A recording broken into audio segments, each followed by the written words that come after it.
அனைவருக்கும் வணக்கங்க. இன்றைக்கி யாரோட பிறந்தநாள்னு தெரியுங்களா?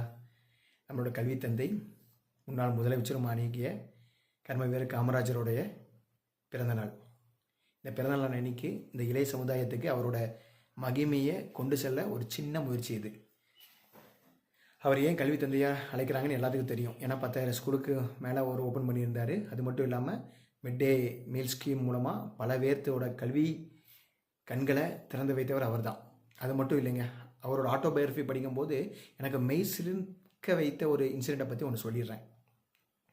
அவரோட சிஎம் பீரியடில் சீஃப் செக்ரட்டரி, அவரோட பிரின்சிபல் சீஃப் செக்ரட்டரி ஒரு பழைய ஃபைல் கொடுக்குறாரு. அதாவது முதன்மை தலைமை செயலாளர் சொல்லுவோம்ல, அவர் ஒரு பல ஃபைல்கள் கொடுக்குறாரு. என்ன ஃபைல்னா, மெடிக்கல் காலேஜ். அந்த காலத்துல எல்லாம் மெடிக்கல் காலேஜ் எல்லாமே கோட்டா இருக்கும். அதாவது சிஎம்க்குன்னு சொல்லி ஒரு 5 சீட் கோட்டா அது மாதிரி இருக்கும். அது மாதிரி ஸ்பெஷல் கோட்டாவில் பட் அந்த ஸ்பெஷல் கோட்டாவுக்கு நிறையா விண்ணப்பங்கள் வந்திருக்கு. டேபிள் நிறையா விண்ணப்பங்கள் இருக்குது. இதில் எப்படி செலக்ட் பண்ணுறதுன்னு தெரியல. சார், நீங்கள் உங்களோட ரெஃபரன்ஸ்க்கு நாங்கள் வைக்கிறோம், நீங்கள் அதை பார்வையிடுங்கன்னு சொல்லியிருந்தார்.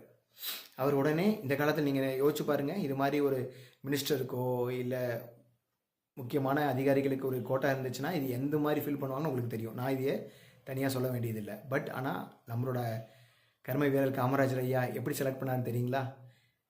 ஃபைல் வச்சுட்டு போயிட்டு திருப்பியும் பிரின்சிபல் செக்ரட்டரி போயிட்டு ஒரு ஃபியூ மினிட்ஸில் வராரு. அதுக்குள்ளே செலக்ட் பண்ணியாச்சுன்னு சொல்லி கொடுக்குறாரு. எப்படி சார் செலக்ட் பண்ணீங்கன்னு அவர் பிகம் ஸோ மச் அஸ்டானிஷ்டு, ரொம்ப சர்ப்ரைஸாக கேட்குறாரு. அதுக்கு கர்மவீரர் காமராஜர் ஐயா சொன்னது பதில் என்ன தெரியுமா? எல்லா ஃபைலையும் பார்த்தோம்.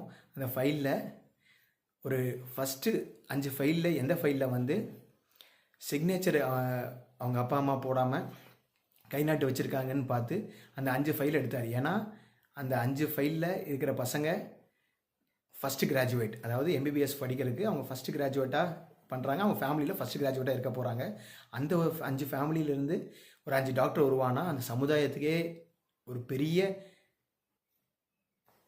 விஷயமா இருக்கும் அப்படிங்கிறத அவர் புரிஞ்சுக்கிட்டு அவர் அந்த ஜஸ்ட் ஒரு சிக்னேச்சர் யார் போட்டிருக்காங்க, தம் பிரிண்ட் யார் பண்ணியிருக்காங்கன்னு பார்த்து 5 ஃபைலை செலக்ட் பண்ணாங்கன்னு சொல்லும்போது பிரின்சிபல் செக்ரட்டரி ரொம்பவே ஆச்சரியப்பட்டாங்க. இதுதான் அவரோட மகிமை. ஏன்னா ஜஸ்ட்டு கல்விங்கிறது மட்டும் இல்லாமல் அந்த கல்வி மூலமாக ஒரு சமுதாயத்தை மாற்ற முடியும்னு அவர் அந்த சமயத்தில் விஷன் இருந்துச்சு. அந்த விஷன்னால தான் இன்றைக்கி பல பேர், ஈவன் நம்மளை உட்பட ஒரு நல்லபடியாக படித்து ஒரு நல்ல பொசிஷனுக்கு வந்திருக்கோம்னா அதுக்கு முக்கியமான காரணம் அந்த காமராஜர் ஐயாவோட விஷனும் அவரோட தொலைநோக்கு பார்வையும் தான். அது அவரோட புகழ் என்றென்றும் இந்த உலகத்தில் இருக்கும். கல்வி எந்த அளவுக்கு எப்பொழுதுமே ஓங்கி இருக்குமோ அதோட புகழ், அதே மாதிரி காமராஜர் ஐயாவோட புகழும் என்றும் ஓங்கி நிற்கணும். நன்றி.